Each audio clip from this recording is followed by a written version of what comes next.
Hi students, welcome to Anu educational studies. 7ನೇ ತರಗತಿ ಗಣಿತ ಭಾಗ 1 ಅಧ್ಯಾಯ 1 ನಮ್ಮ ಸುತ್ತಲಿನ ದೊಡ್ಡ ಸಂಖ್ಯೆಗಳು.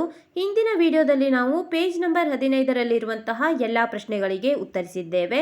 ಈ ವಿಡಿಯೋದಲ್ಲಿ ಪೇಜ್ ನಂಬರ್ 16 ಮತ್ತು 17ರಲ್ಲಿರುವಂತಹ ಎಲ್ಲ ಪ್ರಶ್ನೆಗಳಿಗೆ ಉತ್ತರಿಸೋಣ.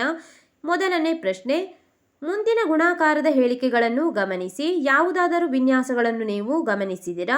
ಇದೇ ವಿನ್ಯಾಸವನ್ನು ಬೇರೆ ಸಂಖ್ಯೆಗಳಿಗೂ ವಿಸ್ತರಿಸಬಹುದೇ ಎಂಬುದನ್ನು ನೋಡಿ ಎಂದು ಕೊಟ್ಟಿದ್ದಾರೆ. ಇಲ್ಲಿ ನೀವು ಪ್ರಶ್ನೆಯನ್ನ ಗಮನಿಸಿ. 1 ಅಂಕಿ ಗುಣಿಸು 1 ಅಂಕಿ ಈಕ್ವಲ್ಸ್ ಟು 1 ಅಂಕಿ ಅಥವಾ 2 ಅಂಕಿ ಎಂದು ಕೊಟ್ಟಿದ್ದಾರೆ. ಅಂದರೆ ನಾವು ಇಲ್ಲಿ ಮೊದಲನೆಯದಾಗಿ 1 ಅಂಕಿಯ ಸಂಖ್ಯೆಯನ್ನ 1 ಅಂಕಿಯ ಸಂಖ್ಯೆಯಿಂದ ಗುಣಿಸಿದಾಗ 1 ಅಂಕಿಯ ಸಂಖ್ಯೆಯ ಗುಣಲಬ್ಧವನ್ನು ಪಡೆಯುತ್ತೇವೆ ಅಥವಾ 2 ಅಂಕಿಯ ಗುಣಲಬ್ಧವನ್ನು ಪಡೆಯುತ್ತೇವೆ ಎಂದು ಅರ್ಥ.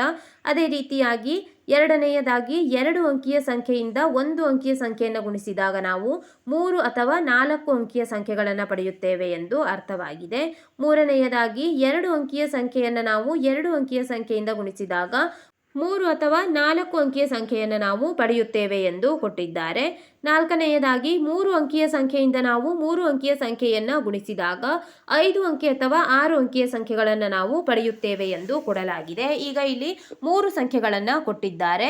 ಅಂದರೆ 5 ಅಂಕಿಯ ಸಂಖ್ಯೆಯನ್ನು ನಾವು 5 ಅಂಕಿಯ ಸಂಖ್ಯೆಯನ್ನು ಗುಣಿಸಿದಾಗ ಎಷ್ಟು ಅಂಕಿಗಳಿರುವ ಸಂಖ್ಯೆಯನ್ನು ನಾವು ಪಡೆಯುತ್ತೇವೆ ಎಂದು ಕಂಡುಹಿಡಿಯಬೇಕು. ಮತ್ತು 8 ಅಂಕಿಯ ಸಂಖ್ಯೆಯಿಂದ 3 ಅಂಕಿಯ ಸಂಖ್ಯೆ ಹಾಗೂ 12 ಅಂಕಿಯ ಸಂಖ್ಯೆಯಿಂದ 13 ಅಂಕಿಯ ಸಂಖ್ಯೆಯನ್ನು ಗುಣಿಸಿದಾಗ ಎಷ್ಟು ಅಂಕಿಗಳ ಗುಣಲಬ್ಧವನ್ನು ಪಡೆಯುತ್ತೇವೆ ಎಂದು ನಾವು ಈಗ ಉತ್ತರಿಸೋಣ. ಉತ್ತರವನ್ನು ಬರೆದಿದ್ದೇವೆ, ನೋಡಿಕೊಳ್ಳಿ. 5 ಅಂಕಿಯ ಸಂಖ್ಯೆಯಿಂದ ನಾವು 5 ಅಂಕಿಯ ಸಂಖ್ಯೆಯನ್ನು ಗುಣಿಸಿದಾಗ 9 ಅಂಕಿ ಅಥವಾ 10 ಅಂಕಿ ಇರುವಂತಹ ಸಂಖ್ಯೆಯನ್ನು ಪಡೆಯುತ್ತೇವೆ. ನಂತರ 8 ಅಂಕಿಯ ಸಂಖ್ಯೆಯಿಂದ 3 ಅಂಕಿಯ ಸಂಖ್ಯೆಯನ್ನು ಗುಣಿಸಿದಾಗ ನಾವು 10 ಅಂಕಿಯ ಸಂಖ್ಯೆ ಅಥವಾ 11 ಅಂಕಿಯ ಸಂಖ್ಯೆಯನ್ನು ಪಡೆಯುತ್ತೇವೆ. 13 ಅಂಕಿಯ ಸಂಖ್ಯೆ ಮತ್ತು 12 ಅಂಕಿಯ ಸಂಖ್ಯೆಯನ್ನು ಗುಣಿಸಿದಾಗ 24 ಅಂಕಿಯ ಸಂಖ್ಯೆ ಅಥವಾ 25 ಅಂಕಿಯ ಸಂಖ್ಯೆಯನ್ನು ನಾವು ಪಡೆಯುತ್ತೇವೆ. ಇಲ್ಲಿ ಉತ್ತರವನ್ನು ನಾವು ಸುಲಭವಾಗಿ ಕಂಡುಹಿಡಿಯಬಹುದು. ಮೊದಲನೆಯದಾಗಿ ನೀವು ಪೇಜ್ ನಂಬರ್ 15ರಲ್ಲಿರುವಂತಹ ಪ್ರಶ್ನೆಗಳಿಗೆ ಉತ್ತರಿಸುವಾಗ ಒಂದು ಸೂತ್ರವನ್ನು ನೋಡಿದ್ದೀರಿ. m ಅಂಕಿಯ ಸಂಖ್ಯೆ ಗುಣಿಸು n ಅಂಕಿಯ ಸಂಖ್ಯೆ equals to m plus n minus 1 ಎಂದು ಕೊಟ್ಟಿದ್ದಾರೆ. ಅಂದರೆ ಎರಡು ಸಂಖ್ಯೆಗಳನ್ನು ನಾವು ಎಷ್ಟೆಷ್ಟು ಅಂಕಿಯ ಸಂಖ್ಯೆಗಳನ್ನು ಗುಣಿಸುತ್ತಿದ್ದೇವೆಯೋ ಆ ಎರಡು ಸಂಖ್ಯೆಗಳನ್ನು ನಾವು ಮೊದಲನೆಯದಾಗಿ ಕೂಡಿಸಿ ಅದರಲ್ಲಿ ಒಂದು ಅಂಕಿಯನ್ನು ಕಳೆಯಬೇಕು. ನಂತರ ಕೂಡಿಸಿದ ಸಂಖ್ಯೆಯನ್ನು ಇನ್ನೊಮ್ಮೆ ಬರೆಯುತ್ತೇವೆ. ಅದೇ ರೀತಿಯಾಗಿ ಇಲ್ಲಿ ನೀವು ನೋಡಬಹುದು. ಮೊದಲನೆಯ ಉತ್ತರವನ್ನು ನೋಡಿ. 1 ಅಂಕಿಯ ಸಂಖ್ಯೆಯಿಂದ 1 ಅಂಕಿಯ ಸಂಖ್ಯೆಯನ್ನು ಗುಣಿಸಿದಾಗ 1 ಅಂಕಿಯ ಸಂಖ್ಯೆಯನ್ನು ಪಡೆಯುತ್ತೀರಿ. ಅಂದರೆ 1 ಪ್ಲಸ್ 1 m ಪ್ಲಸ್ n ಎಂದರೆ 1 ಪ್ಲಸ್ 1 ಮೈನಸ್ 1 ಎಂದು ಕೊಟ್ಟಿದ್ದಾರೆ. 1 ಪ್ಲಸ್ 1 2, 2ರಲ್ಲಿ 1ಅನ್ನು ಕಳೆದಾಗ 1 ಬಂದಿದೆ. ನಾವು ಎರಡನೇ ಉತ್ತರದಲ್ಲಿ m ಪ್ಲಸ್ n ಅಂದರೆ 2ಅನ್ನು ಕೂಡಿಸಿದಂತಹ ಉತ್ತರವನ್ನು ಬರೆಯಬೇಕು. m ಪ್ಲಸ್ n ಎಂದರೆ ಇಲ್ಲಿ 1 ಪ್ಲಸ್ 1 2 ಆಗುತ್ತದೆ. ಎರಡನೆಯದಾಗಿ 2 ಅಂಕಿ ಮತ್ತು 1 ಅಂಕಿ ಎಂದು ಕೊಟ್ಟಿದ್ದಾರೆ. ಇಲ್ಲಿ 2ಕ್ಕೆ 1ಅನ್ನು ಸೇರಿಸಿದಾಗ 3 ಬರುತ್ತದೆ. m ಪ್ಲಸ್ n ಆಯಿತು. ಮೈನಸ್ 1 ಇರುವುದರಿಂದ ನಾವು 3ರಲ್ಲಿ 1ಅನ್ನು ಕಳೆದಾಗ 2 ಅಂಕಿ. ಇಲ್ಲಿ m ಪ್ಲಸ್ n ಉತ್ತರವನ್ನು ನಾವು ಎರಡನೇ ಡಬ್ಬದಲ್ಲಿ ಬರೆಯಬೇಕು. ಅಲ್ಲಿ m ಪ್ಲಸ್ n ಅಂದರೆ 2 ಪ್ಲಸ್ 1 3 ಬರುತ್ತದೆ. ಅದೇ ರೀತಿಯಾಗಿ ನಾವು ಕೊನೆಯ 3 ಸಂಖ್ಯೆಗಳಿಗೆ ಉತ್ತರಿಸಿದ್ದೇವೆ. ನೋಡಿ, ಇಲ್ಲಿ 5 ಅಂಕಿ 5 ಅಂಕಿ ಎಂದು ಕೊಟ್ಟಿದ್ದಾರೆ. m ಪ್ಲಸ್ n ಮೈನಸ್ 1 ಸೂತ್ರವನ್ನು ಹಾಕಿದಾಗ m ಪ್ಲಸ್ n ಎಂದರೆ 5 ಪ್ಲಸ್ 5 10. ಮೈನಸ್ 1 ಇರುವುದರಿಂದ ನಾವು 10ರಲ್ಲಿ 1ಅನ್ನು ಕಳೆದಾಗ 9 ಬರುತ್ತದೆ. 9 ಅಂಕಿ. ಇಲ್ಲಿ ಎರಡನೇ ಬಾಕ್ಸ್ನಲ್ಲಿ ನಾವು ಬರೆಯುವಾಗ m ಪ್ಲಸ್ n ಉತ್ತರವನ್ನಷ್ಟೇ ಬರೆಯಬೇಕು. 5 ಅಂಕಿ 5 ಅಂಕಿ ಅಂದರೆ 5 ಪ್ಲಸ್ 5 10 ಬಂದಿದೆ, ಅದನ್ನು ಬರೆದಿದ್ದೇವೆ. ಇಲ್ಲಿ 8 ಗುಣಿಸು 3 ಅಂದರೆ 8 ಅಂಕಿಯ ಸಂಖ್ಯೆ 3 ಅಂಕಿಯ ಸಂಖ್ಯೆ 8 ಪ್ಲಸ್ 3 11. 11ರಲ್ಲಿ ಮೈನಸ್ 1 ಇರುವುದರಿಂದ 1ಅನ್ನು ಕಳೆದಾಗ 10 ಬರುತ್ತದೆ. ಆದ್ದರಿಂದ ಮೊದಲನೇ ಬಾಕ್ಸ್ನಲ್ಲಿ 10 ಅಂಕಿ ಎಂದು ಬರೆಯಿರಿ. ಎರಡನೇ ಬಾಕ್ಸ್ನಲ್ಲಿ ನಾವು m ಪ್ಲಸ್ n ಅಂದರೆ 2ಅನ್ನು ಕೂಡಿಸಿದಂತಹ ಉತ್ತರವನ್ನು ಬರೆಯಬೇಕು. 8 ಪ್ಲಸ್ 3 11. ಕೊನೆಯ ಪ್ರಶ್ನೆಯಲ್ಲಿ 12 ಅಂಕಿ ಮತ್ತು 13 ಅಂಕಿ ಎಂದು ಕೊಟ್ಟಿದ್ದಾರೆ. 12 ಪ್ಲಸ್ 13 ಅಂದರೆ m ಪ್ಲಸ್ n ಆಗಿದೆ. ಇಲ್ಲಿ 25 ಬಂದಿದೆ. m ಪ್ಲಸ್ n ಮೈನಸ್ 1 ಇರುವುದರಿಂದ 25ರಲ್ಲಿ 1ಅನ್ನು ಕಳೆದಾಗ 24 ಅಂಕಿ ಮೊದಲನೇ ಬಾಕ್ಸ್ನಲ್ಲಿ ಬರೆಯಬೇಕು. ಎರಡನೇ ಬಾಕ್ಸ್ನಲ್ಲಿ m ಪ್ಲಸ್ n ಉತ್ತರವನ್ನು ಬರೆಯಬೇಕಾಗುತ್ತದೆ. ಅಂದರೆ 12 ಅಂಕಿ ಮತ್ತು 13 ಅಂಕಿ, 12ಕ್ಕೆ 13ಅನ್ನು ಕೂಡಿಸಿದಾಗ ಉತ್ತರ 25 ಬರುತ್ತದೆ. ಅದನ್ನೇ ನಾವು ಈಗ ಎರಡನೇ ಬಾಕ್ಸ್ನಲ್ಲಿ ಬರೆದಿದ್ದೇವೆ. ದೊಡ್ಡ ಸಂಖ್ಯೆಗಳ ವಿಸ್ಮಯಕಾರಿ ಅಂಶಗಳು ಎಂದು ಕೊಟ್ಟಿದ್ದಾರೆ. ದೊಡ್ಡ ಸಂಖ್ಯೆಗಳ ಬಗೆಗಿನ ಕೆಲವು ಆಸಕ್ತಿದಾಯಕ ಅಂಶಗಳು ಮುಂದೆ ಅಡಗಿವೆ. ಈ ಅಂಶಗಳನ್ನು ಪತ್ತೆ ಮಾಡಲು ಗುಣಲಬ್ಧ ಅಥವಾ ಭಾಗಲಬ್ಧವನ್ನು ಲೆಕ್ಕಾಚಾರ ಮಾಡಿ. ಗುಣಲಬ್ಧ ಅಥವಾ ಭಾಗಲಬ್ಧವನ್ನು ಕಂಡುಹಿಡಿದ ನಂತರ ಸಂಖ್ಯೆಯನ್ನು ಭಾರತೀಯ ಮತ್ತು ಅಮೆರಿಕ ಪದ್ಧತಿಗಳಲ್ಲಿ ಓದಿರಿ. ಪ್ರತಿ ಸಂಖ್ಯೆಯನ್ನು ಪರಿಶೋಧಿಸಿದ ನಂತರ ಅದಕ್ಕೆ ಸಂಬಂಧಿಸಿದ ಅಂಶಗಳ ಬಗೆಗೆ ನಿಮ್ಮ ಆಲೋಚನೆಗಳು ಮತ್ತು ಪ್ರಶ್ನೆಗಳನ್ನು ಹಂಚಿಕೊಳ್ಳಿ ಎಂದು ಕೊಟ್ಟಿದ್ದಾರೆ. ಇಲ್ಲಿ ನೀವು ನೋಡಬಹುದು 1250 ಗುಣಿಸು 380. ಪುರಾಣಗಳ ಪ್ರಕಾರ ಇದು ಪುರಂದರದಾಸರು ರಚಿಸಿದ ಕೀರ್ತನೆಗಳ ಸಂಖ್ಯೆ. ಇಲ್ಲಿ ಪುರಂದರದಾಸರು ರಚಿಸಿರುವಂತಹ ಕೀರ್ತನೆಗಳ ಸಂಖ್ಯೆಯನ್ನು 1250 ಗುಣಿಸು 380 ಎಂದು ಕೊಟ್ಟಿದ್ದಾರೆ. ಪುರಂದರದಾಸರು 15ನೇ ಶತಮಾನದ ಒಬ್ಬ ಸಾಹಿತ್ಯ ರಚನಾಕಾರರು ಹಾಗೂ ಹಾಡುಗಾರರು.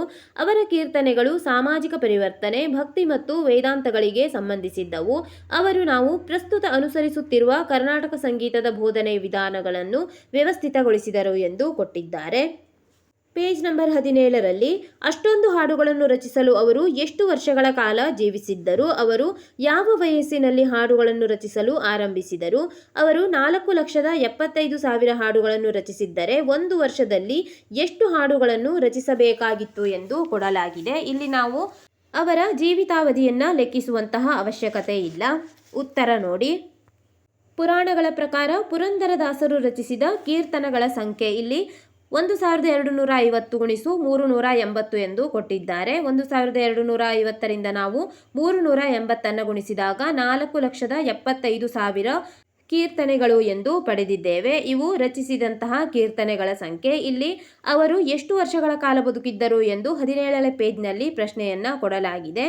ಈ ಪಠ್ಯವು ಪುರಂದರದಾಸರು ಎಷ್ಟು ವರ್ಷಗಳ ಕಾಲ ಬದುಕಿದ್ದರು ಅಥವಾ ಸಂಯೋಜಿಸಿದ್ದರು ಎಂಬುದನ್ನು ಒದಗಿಸುವುದಿಲ್ಲ. ಈ ಹಾಡುಗಳನ್ನು ರಚಿಸಿದ ಕಾಲವನ್ನು ತಿಳಿಯದೆ ನಾವು ವರ್ಷಕ್ಕೆ ರಚಿಸಿದ ಹಾಡುಗಳ ಸಂಖ್ಯೆಯನ್ನು ಲೆಕ್ಕ ಹಾಕಲು ಸಾಧ್ಯವಿಲ್ಲ ಎಂದು ಬರೆದಿದ್ದೇವೆ. ಇಲ್ಲಿ ಈ ಪಾಠವು ಪುರಂದರದಾಸರು ಎಷ್ಟು ವರ್ಷಗಳ ಕಾಲ ಬದುಕಿದ್ದರು ಎಂದು ತಿಳಿಸುತ್ತಿಲ್ಲ. ಏಕೆಂದರೆ ಹಾಡುಗಳು ರಚಿಸಿದ ಕಾಲವನ್ನು ತಿಳಿಯದೆ, ಅಂದರೆ ಅವರು ಹಾಡು ಬರೆದಿರುವಂತಹ ಕಾಲವನ್ನು ತಿಳಿಯದೆ ನಾವು ಒಂದು ವರ್ಷಕ್ಕೆ ಎಷ್ಟು ಹಾಡುಗಳನ್ನು ರಚಿಸಿದ್ದರು ಎಂಬುದನ್ನು ಲೆಕ್ಕ ಹಾಕಲು ಸಾಧ್ಯವಿಲ್ಲ ಎಂದು ಬರೆದಿದ್ದೇವೆ. 2100 ಗುಣಿಸು 70,000 ಎಂದು ಕೊಡಲಾಗಿದೆ. ಇದು ಕಿಲೋಮೀಟರ್ಗಳಲ್ಲಿ ಸೂರ್ಯ ಮತ್ತು ಭೂಮಿಗಿರುವ ಅಂದಾಜು ದೂರ. ಈ ದೂರವು ವರ್ಷವಿಡೀ ಬದಲಾಗುತ್ತಿರುತ್ತದೆ. ಅತ್ಯಂತ ಹೆಚ್ಚಿನ ದೂರವು ಸುಮಾರು 152 ಮಿಲಿಯನ್ ಕಿಲೋಮೀಟರ್ ಎಂದು ಬರೆದಿದ್ದಾರೆ. ಅವರು ಸೂರ್ಯ ಮತ್ತು ಭೂಮಿಯ ನಡುವಿನ ದೂರವನ್ನು ಹೇಗೆ ಅಳತೆ ಮಾಡಿದರು ಎಂದು ಇಲ್ಲಿ ರೋಕ್ಸಿ ಪ್ರಶ್ನೆ ಮಾಡುತ್ತಿದ್ದಾಳೆ. ಉತ್ತರವನ್ನು ಬರೆಯೋಣ. ಭೂಮಿ ಮತ್ತು ಸೂರ್ಯನ ಅಂದಾಜು ದೂರವನ್ನು ನಾವು ನೋಡುವಾಗ 2100 ಗುಣಿಸು 70,000 ಎಂದು ಕೊಡಲಾಗಿದೆ. 2100ನ್ನು 70,000ಕ್ಕೆ ಗುಣಿಸಿದಾಗ ಇಲ್ಲಿ 21ನ್ನು 7ಕ್ಕೆ ಗುಣಿಸಿಕೊಳ್ಳಿ. 21 7 147. ಇಲ್ಲಿ ಒಟ್ಟು 6 ಸೊನ್ನೆಗಳನ್ನು ನೀವು ಪ್ರಶ್ನೆಯಲ್ಲಿ ನೋಡುತ್ತಿದ್ದೀರಿ. ಆದ್ದರಿಂದ 147ರ ಮುಂದೆ ನೀವು 6 ಸೊನ್ನೆಗಳನ್ನು ಇರಿಸಬೇಕು. 14,70,00,000 ಕಿಲೋಮೀಟರ್ ಅನ್ನು ಇಲ್ಲಿ ಪಡೆಯುತ್ತಿದ್ದೇವೆ. ಅಂದರೆ ಭೂಮಿ ಮತ್ತು ಸೂರ್ಯನ ಅಂದಾಜು ದೂರ 14,70,00,000 ಕಿಲೋಮೀಟರ್ಗಳು. ಇಲ್ಲಿ ಸೂರ್ಯ ಮತ್ತು ಭೂಮಿಯ ನಡುವಿನ ದೂರವನ್ನು ಹೇಗೆ ಅಳೆದರು ಎಂದು ಕೇಳಿದ್ದಾರೆ. ಒದಗಿಸಲಾದ ಪಠ್ಯವು ಅಂದರೆ ಈ ಪಾಠದಲ್ಲಿ ಭೂಮಿ ಮತ್ತು ಸೂರ್ಯನ ನಡುವಿನ ಅಂತರವನ್ನು ಅಳೆಯಲು ಬಳಸುವ ವಿಧಾನವನ್ನು ವಿವರಿಸುವುದಿಲ್ಲ. ಅಂದರೆ ಈ ಪಠ್ಯದಲ್ಲಿ ಭೂಮಿ ಮತ್ತು ಸೂರ್ಯನ ನಡುವಿನ ಅಂತರವನ್ನು ಅಳೆಯಲು ಬಳಸುವ ವಿಧಾನವನ್ನು ವಿವರಿಸಿಲ್ಲ. ಇಲ್ಲಿ ವಿಧಾನಗಳು ಐತಿಹಾಸಿಕವಾಗಿ ಭ್ರಂಶದಂತಹ ತಂತ್ರಗಳನ್ನು ಒಳಗೊಂಡಿವೆ. ಅಂದರೆ ಐತಿಹಾಸಿಕ ತಂತ್ರವು ಭ್ರಂಶದಂತಹ ತಂತ್ರಗಳನ್ನು ಒಳಗೊಂಡಿವೆ. ಮತ್ತು ಆಧುನಿಕ ವಿಧಾನಗಳಲ್ಲಿ ದೂರವನ್ನು ಅಳೆಯಲು ರಾಡಾರ್ ಮಾಪನಗಳು ಮತ್ತು ಕೆಪ್ಲರ್ನ ಗ್ರಹಗಳ ಚಲನೆಯ ನಿಯಮಗಳನ್ನು ಒಳಗೊಂಡಿದೆ ಅಥವಾ ಬಳಸಲಾಗುತ್ತಿತ್ತು ಎಂದು ಕೂಡ ನೀವು ಬರೆದುಕೊಳ್ಳಬಹುದು. ಇಲ್ಲಿ ಆಧುನಿಕ ವಿಧಾನಗಳಾಗಿ ನಾವು ಸೂರ್ಯ ಮತ್ತು ಭೂಮಿಯ ನಡುವಿನ ದೂರವನ್ನು ಅಳೆಯಲು ರಾಡಾರ್ ಮಾಪನಗಳನ್ನು ಬಳಸುತ್ತಿದ್ದರು ಮತ್ತು ಕೆಪ್ಲರ್ನ ಗ್ರಹಗಳ ಚಲನೆಯ ನಿಯಮಗಳನ್ನು ಒಳಗೊಂಡಿದೆ ಎಂದು ಬರೆದುಕೊಳ್ಳಿ. 6,400 ಗುಣಿಸು 62,500. ಇದು ಅಮೆಜಾನ್ ನದಿಯು ಅಟ್ಲಾಂಟಿಕ್ ಸಾಗರಕ್ಕೆ ಪ್ರತಿ ಸೆಕೆಂಡ್ಗೆ ಹರಿಸುವ ನೀರಿನ ಸರಾಸರಿ ಲೀಟರ್ಗಳಲ್ಲಿ ಎಂದು ಕೊಡಲಾಗಿದೆ. ನದಿಯಿಂದ ಅಟ್ಲಾಂಟಿಕ್ಗೆ ಹರಿಯುವ ನೀರಿನ ಪ್ರಮಾಣವು ಇಷ್ಟಾಗಿದ್ದರೂ ಕುಡಿಯಲು ಯೋಗ್ಯವಾದ ಶುದ್ಧ ನೀರು ತೆರೆದ ಸಮುದ್ರದಲ್ಲಿ 160 ಕಿಲೋಮೀಟರ್ನಲ್ಲಿ ಇರುತ್ತದೆ. ಈಗ ಉತ್ತರದಲ್ಲಿ ನಾವು ಅಮೆಜಾನ್ ನದಿಯು ಅಟ್ಲಾಂಟಿಕ್ ಸಾಗರಕ್ಕೆ ಪ್ರತಿ ಸೆಕೆಂಡ್ಗೆ ಹರಿಸುವ ನೀರಿನ ಸರಾಸರಿಯನ್ನು ಬರೆಯೋಣ. ಇಲ್ಲಿ 6,400 ಗುಣಿಸು 62,500 ಎಂದು ಕೊಟ್ಟಿದ್ದಾರೆ. 6,400 ಗುಣಿಸು 62,500 ನಾವು ಸುಲಭವಾಗಿ ಇಲ್ಲಿ ಸೊನ್ನೆಗಳನ್ನು ಅಂದರೆ ಒಂದು ನೂರನ್ನು ನಾವು 6,400 ಮತ್ತು 62,500ರಲ್ಲಿ ಹೊರತೆಗೆದಾಗ ಇಲ್ಲಿ 64 ಮತ್ತು 625ಅನ್ನಷ್ಟೇ ತೆಗೆದುಕೊಂಡು 100 × 100 ಎರಡರಿಂದಲೂ ಕೂಡ ನಾವು 100 ಮತ್ತು 100ಅನ್ನು ಹೊರತೆಗೆದಿದ್ದೇವೆ. ಈಗ 64 × 625 ಮಾಡಿದಾಗ ಉತ್ತರ 40,000 ಬರುತ್ತದೆ. 100ಅನ್ನು 100ರಿಂದ ಗುಣಿಸಿದಾಗ ಉತ್ತರ 10,000 ಬರುತ್ತದೆ.